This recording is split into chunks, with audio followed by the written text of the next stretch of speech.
우리가 읽은 말씀은 이 예수를 믿는 사람들이라면 암송해 볼 만한 그런 말씀이다. 평생 계속 간직할 말씀이다.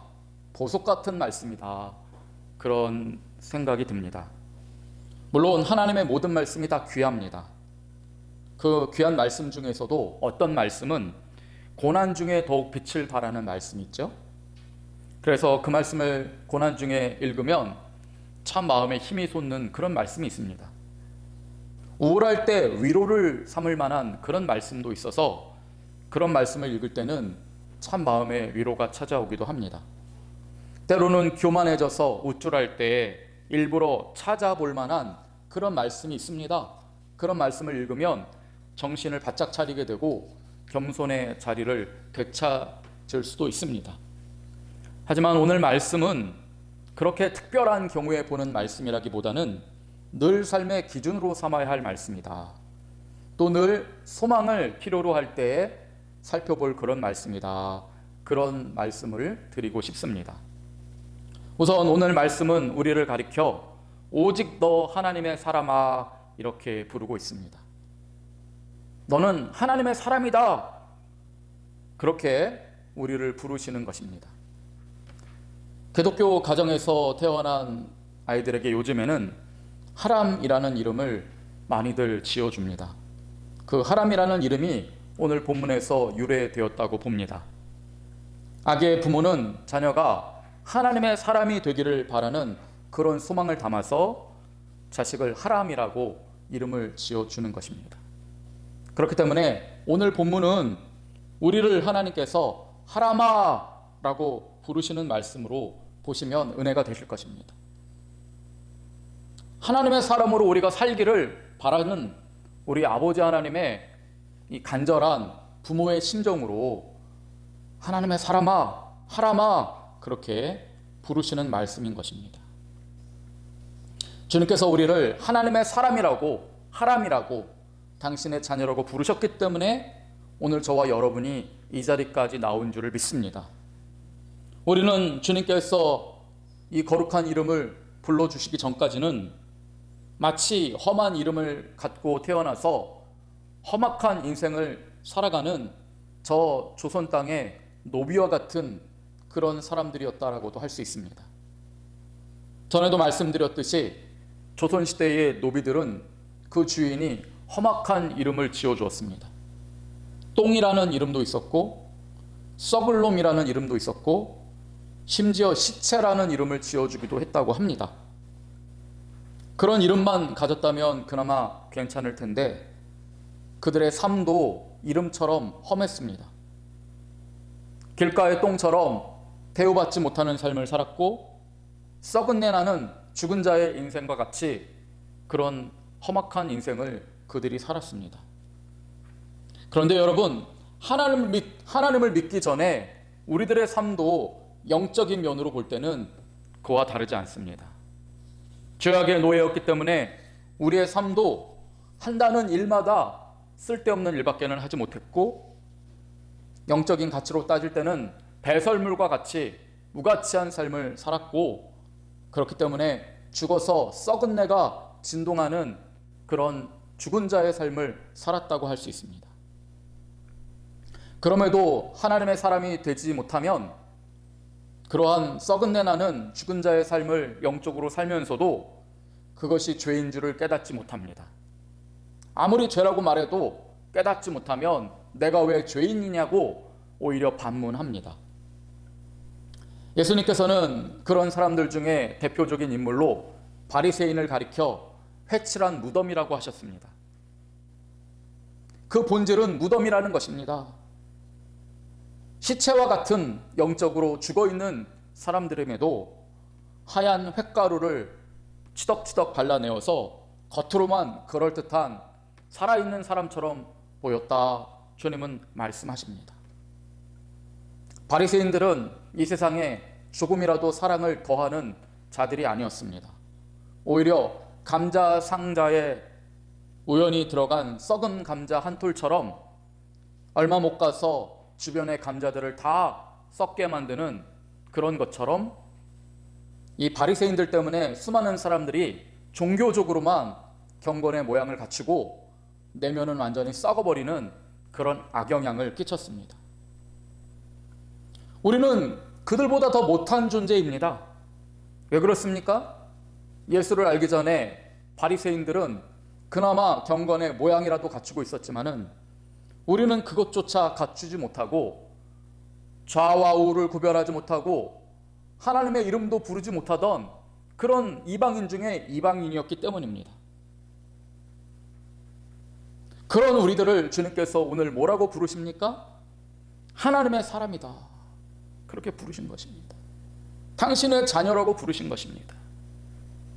이것은 마치 자녀에게 하람이라는 이름을 지어주고 온갖 정성을 다해 그가 하나님의 사람으로 그렇게 성장하기를 바라는 부모의 심정과 같이 우리를 부르신 것입니다. 주님은 그렇게 우리를 부르신 뒤에 예수 그리스도의 십자가 보혈로 우리에게 새 삶을 주셔서 하나님의 사람의 삶을 살아갈 수 있게 하셨습니다. 그러므로 우리가 이 은혜를 잊지 말아야 합니다. 우리를 하나님의 사람이라고 불러주시고 독생자 아들 예수의 피를 우리에게 허락해 주신 주님의 그 은혜를 잊지 않고 날마다 하나님의 사람답게 살아가기 위하여서 힘써야 하는 것입니다. 오늘 말씀은 그 일에 대해서 우리에게 이야기해 주고 있습니다. 그래서 저는 오늘 말씀을 영적인 복무 규정이라 이름 붙이고 싶습니다. 여기 군복무를 하신 분은 다 아시는 말씀이지만은 군인들은 가슴속에 복무 수칙이라고 하는 수첩을 품고 다녀야 합니다. 이 복무 수칙에는 군인들이 갖춰야 할 군인으로서의 자세와 임무를 기록하고 있습니다. 오늘 말씀이 꼭 그와 같다는 것입니다. 이 세상을 살아가는 하나님의 사람으로서 우리가 어떤 자세로 또 어떤 임무를 가지고 살아야 하는지 이 말씀이 담고 있습니다. 그렇기에 군인들이 군 복무하는 동안에 수첩을 품에 넣고 꼭 지녀야 하는 것처럼 이 말씀을 우리 마음에 간직할 필요가 있는 것입니다. 그렇다면 영적인 복무 규정 제1조가 무엇일까요? 본문 11절 앞구절에 보면 이 영적인 복무 규정 1조가 나와 있습니다. 오직 하나님의 사람아 이것들을 피하라, 그렇게 말씀하고 있습니다. 한마디로 우리가 하나님의 사람으로서 해서는 안 될 일들은 절대로 하지 말라. 이것이 하나님의 사람이 갖춰야 될 제1조 규칙인 것입니다. 해서는 안 될 일에 대해서는 타협조차 하지 말라는 것입니다. 하나님의 사람으로서 해서는 안 될 것 같으면 아예 가까이 하지도 말아야 할 것입니다. 물론 우리는 이 세상을 떠나서 살 수 없습니다. 박해라는 최악의 순간이 닥치면은 그때는 바위산으로 달아나서 세상과 결별해서 살 필요가 있겠지만은 이렇게 극단적인 상황이 아니라면 우리는 이 세상에서 살아가야 합니다. 믿지 않는 사람들과 몸과 마음과 정신을 부대끼며 살아가야 합니다. 예수 믿지 않는 사람들과 일도 함께하고 대화도 나누고 사랑도 하며 살아가야 하는 것입니다. 그럴 때에 오늘 본문에서 말하는 영적인 복무 규정 제1조는 매우 적절하다고 할 수 있습니다. 아무리 이 세상에서 몸과 영혼을 부대끼며 살아가야 하는 우리지만 그래도 하나님의 사람으로서 절대로 해서는 안 되는 일은 피해야 한다는 것입니다. 이것이 제1규칙입니다. 사실 이 일은 결코 쉽지 않지요. 우리는 수많은 고민을 하면서 이러한 문제를 놓고 씨름해야 합니다. 무엇이 하나님이 원하시지 않는 일인지, 하나님의 선하시고 기뻐하시고 온전하신 뜻이 무엇인지 우리는 날마다 물어야 합니다. 그렇게 하면서 지켜야 할 것은 지키고 가능한 것은 주님의 은혜 가운데서 행하면서 살아가는 것, 이 선한 싸움을 주님 오시는 날까지 싸워야 하는 것입니다. 그저 세상에서 멀찌감치 물러나서 교회 안에만 있으면 문제는 쉬워집니다. 하지만 주님이 원하시는 삶은 그런 삶이 아닙니다. 그러므로 본문 12절을 보시면 뭐라고 말씀하십니까? 믿음의 선한 싸움을 싸우라 말씀하십니다. 너희가 이를 위하여 부르심을 받았다라고 말씀합니다. 많은 증인 앞에서 선한 증언을 하도록, 세상 사람들 앞에서 믿음의 선한 싸움을 싸우라, 이러한 사명을 받은 존재라고 주님은 분명히 말씀하고 계시는 것입니다. 때로는 이 일을 위해서 타협하지 않고 피 튀기는 싸움을 싸워야 할 때도 있다는 것입니다. 영생은 이런 싸움의 승리자에게 주어지는 것이지 그저 편안히 주여 주여 한다고 주어지는 것이 아니라고 우리 주님은 말씀하셨습니다. 오래전에 본 영화인데 203040이라고 하는 대만 영화가 있습니다. 20대와 30대 그리고 40대를 살아가는 3명의 여자들이 주인공으로 나옵니다. 그분들은 모두 목에 작은 십자가를 목걸이로 하고 있습니다. 그래서 이 세상을 살아가는 하나님의 사람이라는 것을 그것으로 알 수가 있습니다. 하지만 이 3명의 여자들은 세상 사람들과 부대끼며 사느라 때로는 시련을 당하기도 하면서 괴로워하고, 때로는 남편의 불륜에 힘들어하기도 하고, 때로는 친구와의 진정한 우정을 찾느라 고민하면서 살아갑니다.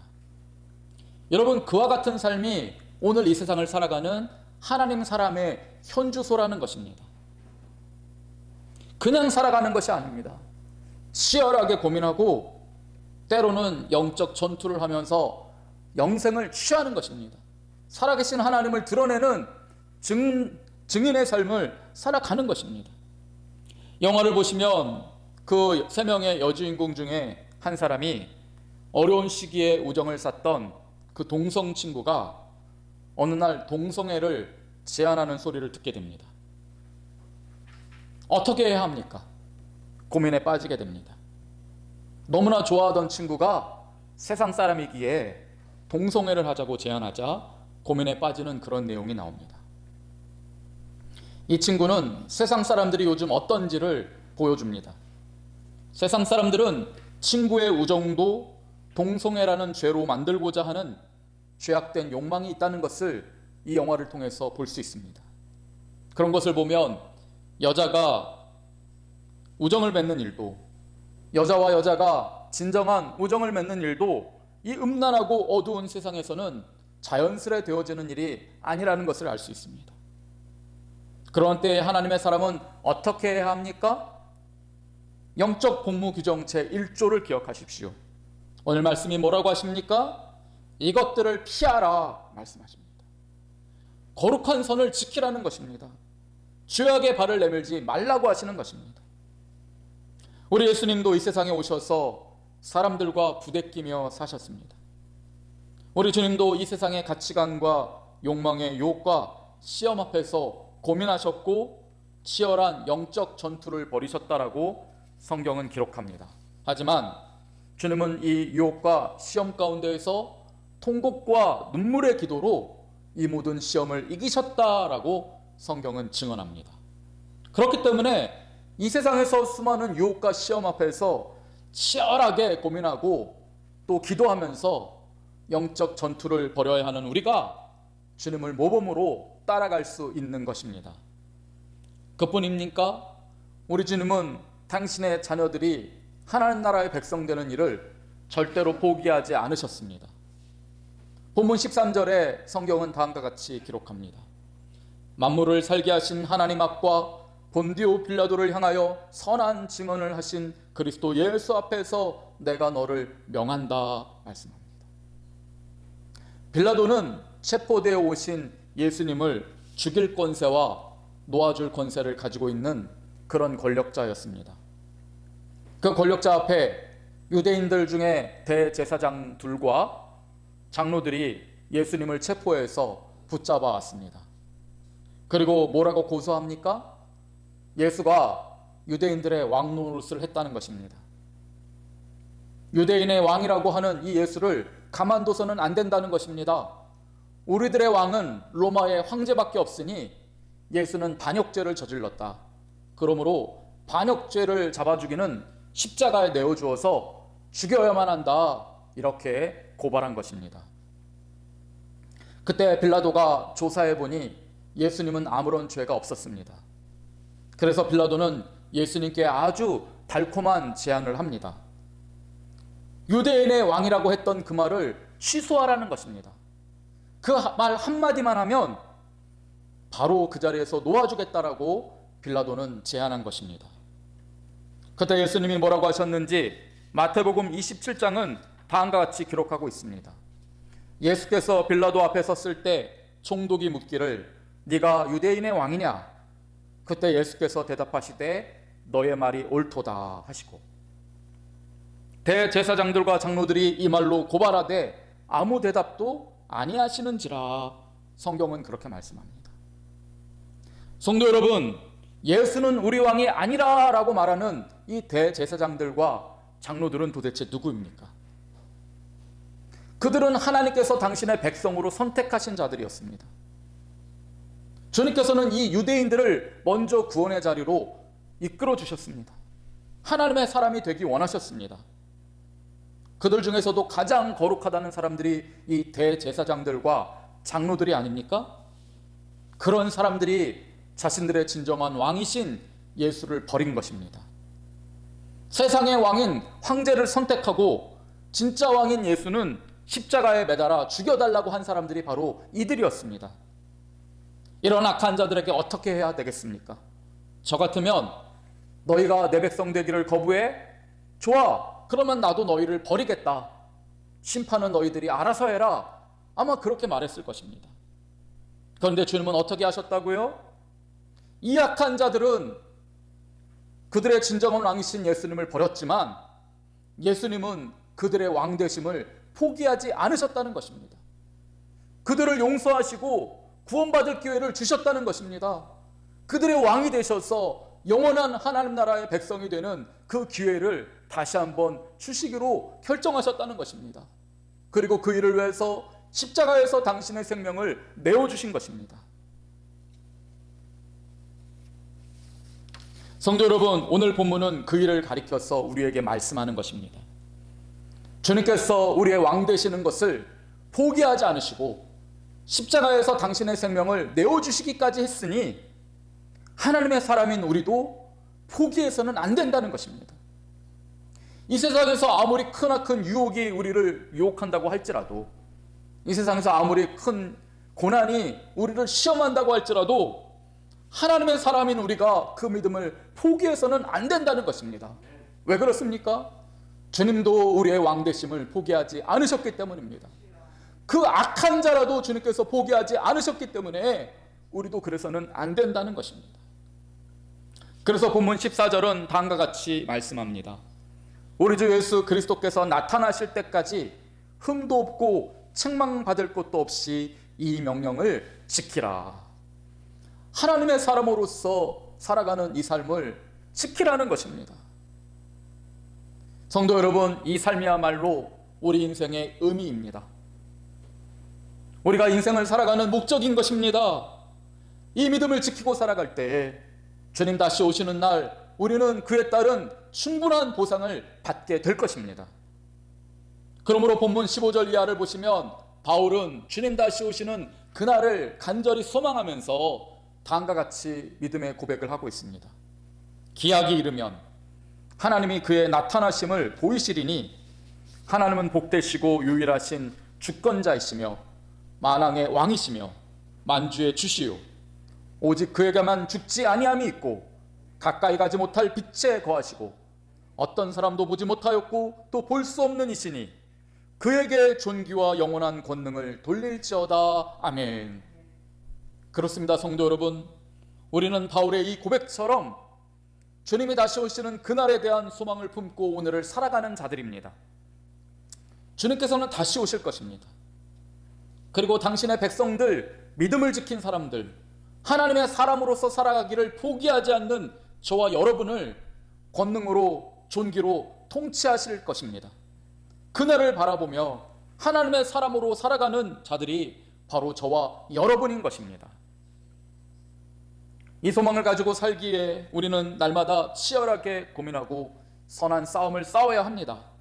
결코 쉬운 일은 아닙니다. 그러나 여러분, 그럼에도 성경은 자신 있게 이러한 삶을 살라고 명령까지 하십니다. 왜 그렇겠습니까? 우리가 이 소망을 품고 믿음을 지킬 때 주님 다시 오시는 그날 영원한 평안과 기쁨을 주시는 왕의 백성으로 살아갈 수 있기 때문인 줄을 믿습니다. 이 소망을 굳게 붙들고 살아가는 저와 여러분의 삶이 주님처럼 빛나게 되시기를 주님의 이름으로 축원드립니다. 아멘. 기도하겠습니다. 주님, 죄악의 노예였던 저희를 포기하지 않으시고 하나님의 사람으로 불러주시니 감사합니다. 이 은혜가 헛되지 않게 하시고 하나님의 사람으로 살게 하셔서 주님 다시 오시는 그날을 기쁨으로 맞이하게 하여 주옵소서. 우리들의 진정한 왕이 되시는 예수님 이름으로 기도드립니다. 아멘.